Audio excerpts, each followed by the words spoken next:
Good morning बेटा, कैसे हो आप लोग। चलिए आज हम लोग इम्पोर्टेंट टॉपिक थर्मोडायनेमिक्स को रिवाइज करने वाले हैं। बच्चे कई बार यही बात बोल रहे थे कि सर थर्मोडायनेमिक्स का रिवीजन करा दीजिए, तो मैं थर्मोडायनेमिक्स का वीडियो बना रहा हूँ। और सभी अच्छे से पढ़ाई करें, पूरा कॉन्फिडेंस के साथ पढ़ाई करें। और एग्ज़ाम बहुत पास में है, इसलिए पूरा टॉपिक, क्योंकि कुछ तो वीडियो बना रहा हूँ लेकिन सारे वीडियो तो नहीं बना पाएंगे, सारे टॉपिक के वीडियो तो मुश्किल है, अभी टाइम कम पड़ जाएगा। फिर भी जितनी हेल्प हो सके है वो लगातार हम लोग कर ही रहे हैं, कर रहा हूँ मैं। और इसके लिए अपन लोग एक बात और ध्यान रखें कि बच्चों को ज़्यादा से ज़्यादा बच्चों को ये शेयर भी करते हैं हम लोग, और अच्छे से पढ़ाई कर लें मन लगा कर, ठीक है ना। सारे फार्मूले अच्छे से रिवीजन कर लेने हैं, सारे टॉपिकों को एक एक बार देख लेना है, पूरा अपन फुल्ली प्रिपेयर्ड हो जाना है, ठीक है ना। चलिए अब अपन लोग थर्मोडायनेमिक्स का जो फर्स्ट लॉ है उसको अपन रिवाइज करेंगे, then second law of thermodynamics revise करेंगे, और देन थर्मोकेमिस्ट्री। तो पहला जो वीडियो है दैट इज़ यहाँ पर रिवीजन ऑफ थर्मोडायनेमिक्स फर्स्ट लिखा हुआ है, that is related to the first law of thermodynamics, ठीक है। तो फर्स्ट लॉ ऑफ थर्मोडायनेमिक्स से पहला पॉइंट हमारा क्या आता है, वो आता है हमारे पास में यहाँ पर जो फर्स्ट पॉइंट आता है वो आता है स्टेट फंक्शन और पाथ फंक्शन। तो स्टेट फंक्शन कौन से हैं जो स्टेट पर डिपेंड करते हैं, जैसे कि अपन एंट्रोपी है, एंथैल्पी है, इंटरनल एनर्जी है, टेम्परेचर है, प्रेशर है, वॉल्यूम है, ये सारे स्टेट फंक्शन है। और change in state function is not state function. जैसे डेल्टा टी है, ये स्टेट फंक्शन नहीं है, डेल्टा ऐसा वो स्टेट फंक्शन नहीं है। बाकी अपन डिटेलिंग में पढ़े भी होंगे तुम लोग। पाथ फंक्शन कौन से हैं, पाथ फंक्शन जो पाथ पर डिपेंड करते हैं, हीट, वर्क और हीट कैपेसिटी। तो अपन इन तीनों को छोड़ करके बाकी सारे हमारे पास पाथ फंक्शन जो हैं उन्हें छोड़ करके वो सारे के सारे हमारे पास स्टेट फंक्शन है। तो work, heat and heat capacity,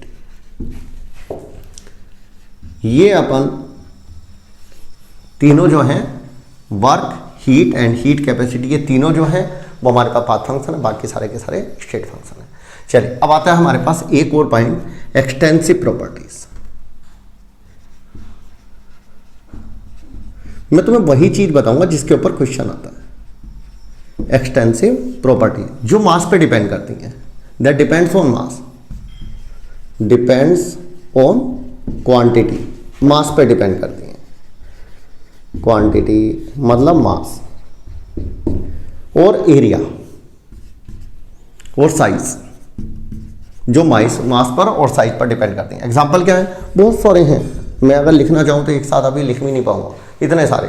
but concept क्या है, कंसेप्ट तो यही है कि अपन ऑल एनर्जी फंक्शन, जितनी एनर्जी की वैल्यूज हैं वो सारे के सारे हमारे पास यहाँ पर एक्सटेंसिव प्रॉपर्टीज हैं। बिल्कुल ऑल एनर्जी फंक्शन, जैसे काइनेटिक एनर्जी, पोटेंशियल एनर्जी, हाँ रोटेशन एनर्जी, बहुत सारी एनर्जी है सारी की सारी। एंट्रोपी,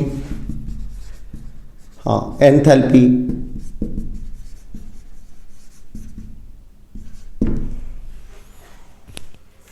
एंट्रोपी है, एंथैल्पी है, इंटरनल एनर्जी है, ये सारे के सारे जितने एनर्जी वैल्यूज हैं वो सब के सब हमारे पास में यहाँ पर एक्सटेंसिव प्रॉपर्टीज है। बहुत सारे हैं, मास है, वॉल्यूम है,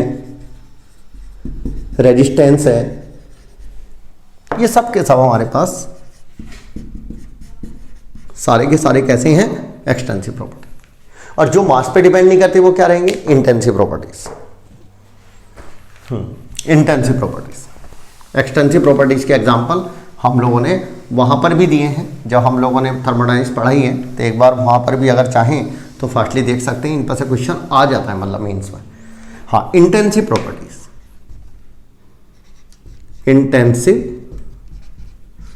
प्रॉपर्टीज, थोड़ा सा टाइम लगेगा बेटा इसमें, which are not dependent on mass और साइज, जो मास और साइज पर डिपेंड नहीं करती। कौन कौन सी प्रॉपर्टी है, बहुत सारी हैं, जैसे टेम्परेचर है, जैसे प्रेशर है, टेम्परेचर, डेंसिटी,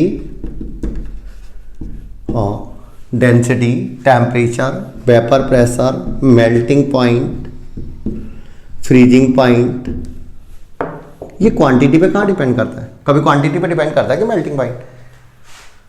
आइस का मेल्टिंग पॉइंट अपन पे 0 डिग्री सेल्सियस ही है, थोड़ी ना बोलते कि हमारे पास में इतनी आइस होगी तो इतना ही होगा, और अपन पे इसकी डबल होगी तो उतना हो जाएगा। Melting point is always 0 degree Celsius. Freezing point, boiling point, vapour pressure, surface tension, viscosity. Viscosity क्या है? प्रॉपर्टी है। सरफेस टेंशन और बहुत सारे हैं, जैसे एग्जांपल ईएमएफ ऑफ सेल। हाँ, पढ़ा भी होगा तुमने, ईएमएफ ऑफ सेल बड़ा इंपॉर्टेंट है। जितने मोलर वर्ड आते हैं, जैसे मोलर कंसंट्रेशन, कंसंट्रेशन तो है एक्सटेंसिव प्रॉपर्टी। मोलर कंडक्टिविटी बोल दो। मोलर वर्ड जिनके आगे आ जाता है ना, वो सबके सब हमारे पास क्या बन जाते हैं? सबके सब हमारे पास इंटेंसिव बन जाते हैं।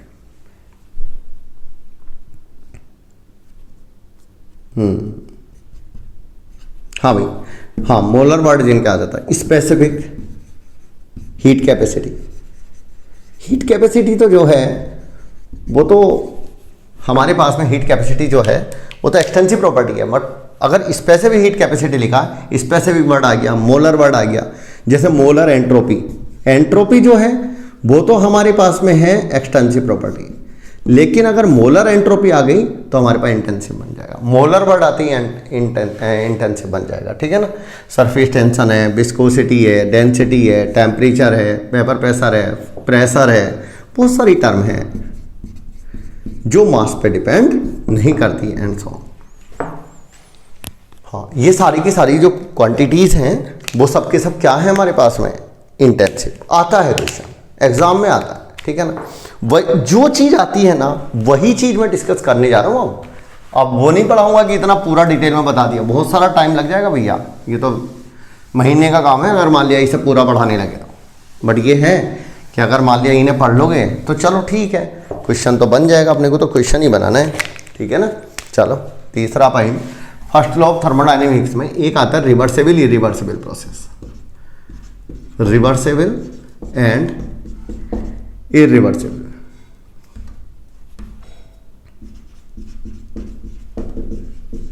प्रोसेस कई बार इसमें थोड़ा बहुत कुछ पूछ सकता है। रिवर्सिबल प्रोसेस की बात कर लेते हैं। पूरा तो पॉइंट नहीं, लेकिन मेन बात हम लोग बता देते हैं। एक तो स्लो प्रोसेस होता है, क्वासी स्टैटिक भी बोलते हैं बेटा। क्वासी स्टैटिक मतलब क्वासी मीन्स होता है स्लो। स्लो प्रोसेस बहुत ही स्लो होता है ये। क्वासी स्टैटिक बहुत ही स्लो प्रोसेस को बोलते हैं हम लोग रिवर्सेबल। स्लो प्रोसेस होता है, इनफाइनाइट टाइम लगता है कंप्लीट होने में। It take infinite time to complete. Take infinite time to complete.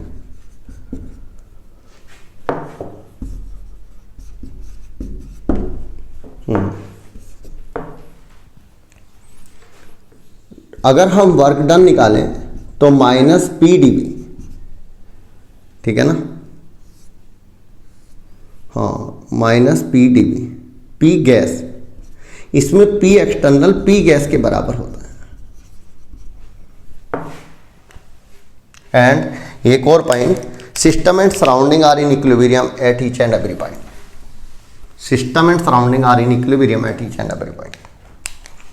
System and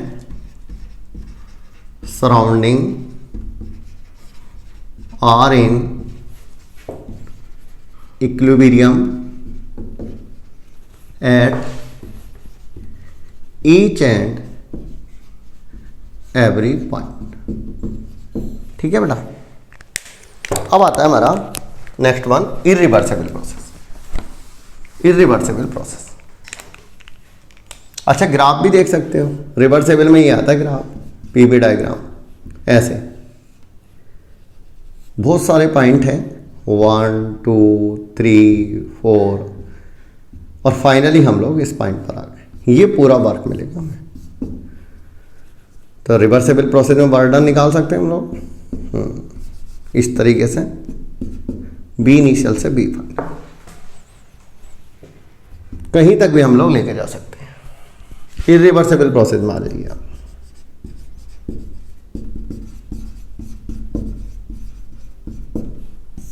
irreversible process. क्या है?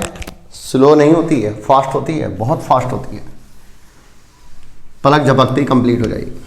सिस्टम और सराउंडिंग हर जगह इक्विलिब्रियम में नहीं होगा, फास्ट प्रोसेस।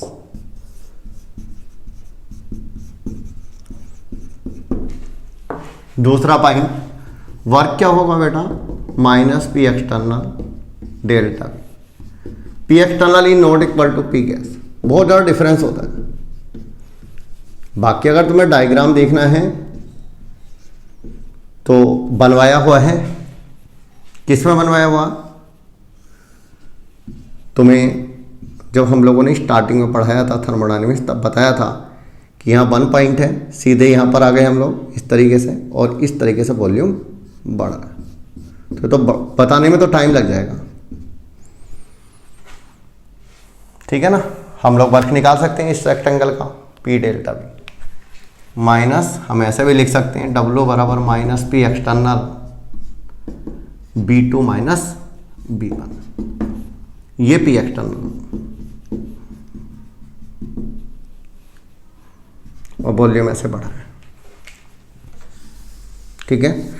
और इसमें सिस्टम और surrounding are not in equilibrium at each and every point. System and surrounding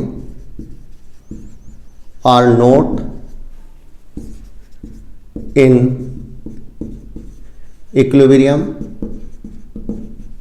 eight each and every point.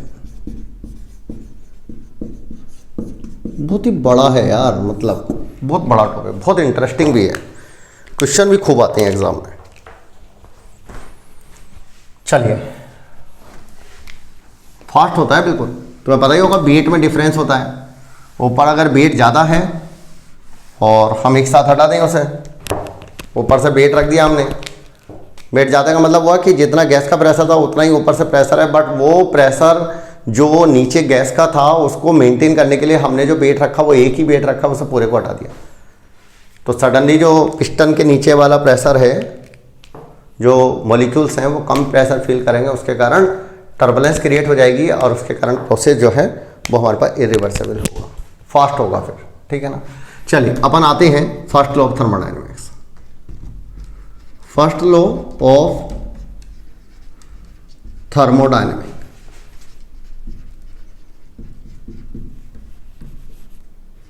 Thermodynamics first law of thermodynamics जो है that is based on energy conservation. किस पर based है? Based on energy conservation, based on conservation of energy.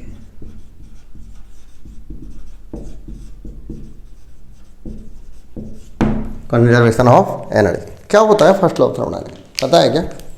बिल्कुल, जैसे मान लिया एक कंटेनर है, उस कंटेनर में कुछ इंटरनर्जी होगी E1, कुछ एनर्जी तो होगी, कुछ एनर्जी तो हर सिस्टम में होती है। डिफरेंट टाइप ऑफ अपन जो भी एनर्जीज हैं उनका सम जो होती है वो अपन इंटरनर्जी होती है और वो हर सिस्टम में अवेलेबल होती है। मान लिया हमने किसी सोर्स से इसे हीट प्रोवाइड कर दी, क्यों हीट हमने प्रोवाइड कर दी, तो हीट अपने आप तो फ्लो होगी नहीं, we provide some work, we will do some work, we will do some work to provide this heat. हमने इसको यहां पर हीट को देने में W वर्क करा, W is the work done on the system to provide this heat. Now the internal energy of this system change to E2। Now we can say that कि E2 बराबर क्या हो गया, E1 plus Q plus W। भाई हमने E1 तो पहले से एनर्जी एज्यूम की थी, हमने Q जो है वो हीट सप्लाई कर दी सिस्टम को, और Q हीट सप्लाई करने के लिए हमने सिस्टम पर W वर्क किया, जिससे पूरी जो एनर्जी है बढ़ करके सिस्टम की वो क्या हो गई, E2, that is the internal energy of the system. तो E2 बराबर E1 plus Q plus W, तो E2 माइनस E1 बराबर क्या हो जाएगा बेटा, Q प्लस W। ये हो गया डेल्टा E बराबर Q प्लस W। ये होता है first law of thermodynamics. Sometimes in NCERT और in other book delta E is also represented at delta U। तो हम लोग डेल्टा E और डेल्टा U एक ही बात होती है। Delta E is representing the internal energy change, Q is the heat supplied to the system and W is the work done on the system। अब इस पूरी चीज को बहुत सारे क्वेश्चन के फॉर्मेट में लेकर आते हैं, बहुत सारे क्वेश्चन के फॉर्मेट में लेकर आते हैं। हाँ, डेल्टा E बराबर Q plus W delta E और डेल्टा U, कई बार डेल्टा U भी लिखते हैं, हाँ इसलिए पूरा लिख दिया मैंने, कई बार डेल्टा U भी लिखते हैं। डेल्टा U और delta U is the internal energy change, ठीक है ना, या change in internal energy, change in internal energy. Q is the heat supplied to the system,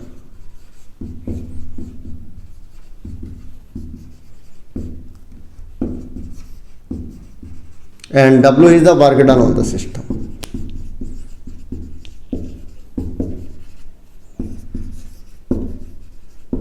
ठीक है, नाउ यू विल गेट कि अपन डेल्टा ई बराबर जो Q प्लस W है उसमें तुम्हें डेल्टा ई का वैल्यू, Q का वैल्यू, W का वैल्यू कुछ अननोन हो सकता है तीनों में से, कि अपन डेल्टा ई निकालना हो, Q निकालना हो, W निकालना हो। तो बच्चों को एक बात का ध्यान देना है कि तीनों जब भी कभी भी कैलकुलेशन के लिए आए तो यूनिट सेम होनी है। मतलब अगर तुमने Q जूल में लिया तो ये भी जूल में लेना है, तो ये जूल में आ जाएगा। अगर ये जूल में दिया, ये जूल में दिया तो ये जूल में आ जाएगा। मतलब ये ध्यान रखना। अच्छा किलो जूल दे देता है, 1 यूनिट किलो जूल दे देगा, 1 जूल दे देगा। यूनिट का तो बहुत ही रोल है भाई, बहुत रोल है, यूनिट का तो पूरा ही रोल है। तो इस बात का ध्यान देना है। बाकी सब कर लेंगे हम लोग, और तीनों को हम डिफाइन कर लेते हैं अलग अलग। अच्छा, क्वेश्चन में एक चीज और ध्यान देनी है, work done,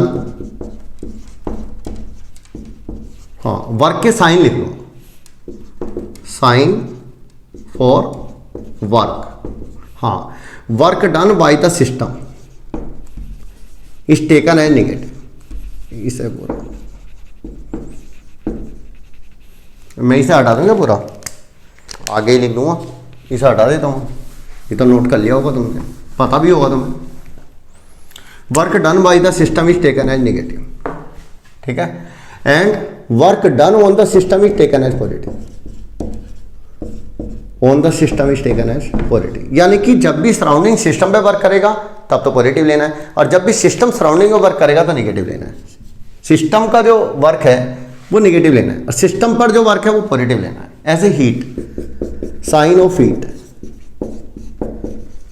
sign of heat, heat given और released by the system is taken as negative, heat absorb by the system is taken as positive.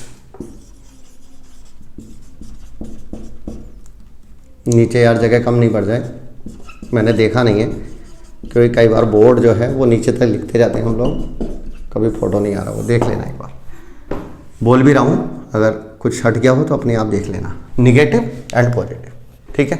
अब आते हैं हम लोग, यानी कि जब भी कभी कोई सिस्टम हीट देगा तो निगेटिव एक्सोथर्मिक प्रोसेस, और हीट एब्जॉर्ब करेगा तो वो एंडोथर्मिक प्रोसेस पॉजिटिव। और डेल्टा ई का साइन इसके अकॉर्डिंग आ जाएगा। अब एक दो चीजें हैं, कई बार क्वेश्चन जब सोल्व करोगे तो वर्क तो आ रहा है लीटर एटीएम में और तुम्हें चाहिए जूल में, तो मैं यहां कैलकुलेट करके तो नहीं दिखाने वाला। 1 लीटर एटीएम कैसे होता है,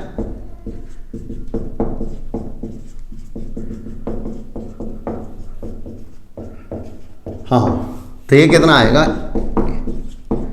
इतना आ जाएगा भाई, इतना जूल होता है 1 लीटर एटीएम। तो अप्रोक्स 100 जूल लेकर के सोल्व कर लो, 101 जूल लेकर सोल्व कर लो, ठीक है। और आ जाओ क्या, हाँ एक और चीज, क्या कैलोरी में कर सकते हैं, अच्छा नहीं चल रहा, हाँ क्या इसे कैलोरी में कर सकते हैं, बिल्कुल 101 जूल 4.18 कैलोरी में कन्वर्ट हो जाएगा, अप्रोक्स 24.2 कैलोरी। चेक कर लेना, ये सब याद रखना है, बड़ा इंपॉर्टेंट है। चलिए अच्छा ये क्वेश्चन भी ले लेते हैं। मान लिया सपोज मेरे पास एक सिस्टम है, इसमें यहां पर 100 जूल हीट एब्जॉर्ब हो रही है and it work is equal to 40 joule, it work 40 joule. तो अगर वर्क अगर कर रहा है तो -40 और एब्जॉर्ब कर रहा है 100,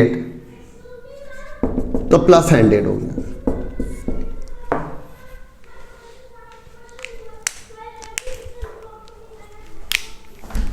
तो क्या हम डेल्टा ही निकाल सकते हैं?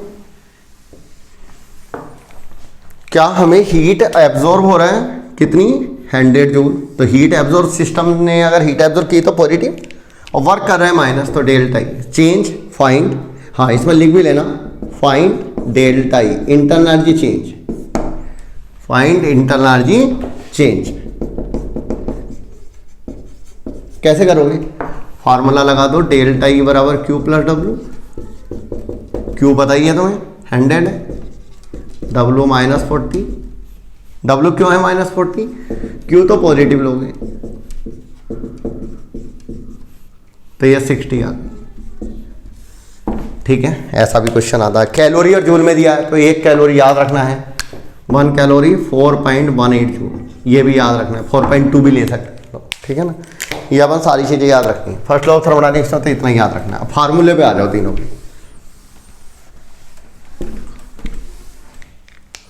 तीनों के फार्मूले पे आ जाओ। किसके? फार्मूले of delta E,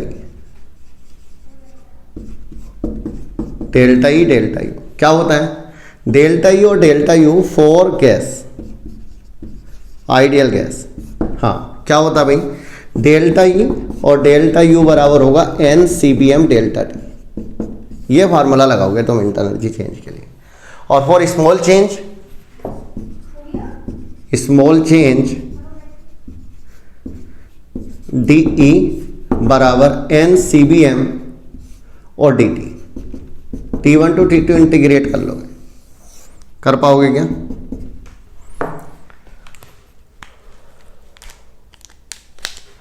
internal energy change समझ में आ गया? इंटरनल एनर्जी एक स्टेट फंक्शन है, ये समझ में आ गया होगा। इंटरनल एनर्जी के बारे में एक बात और याद रखना है, internal energy for ideal gas is only the function of temperature. इस बात को भी लिख लीजिए, internal energy is only the function of temperature for an ideal gas.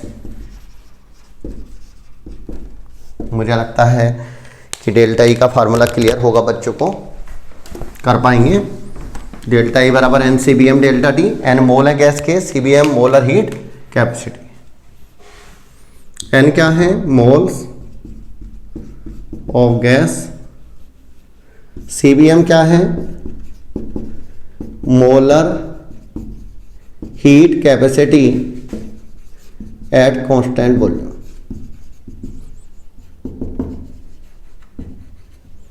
ठीक है,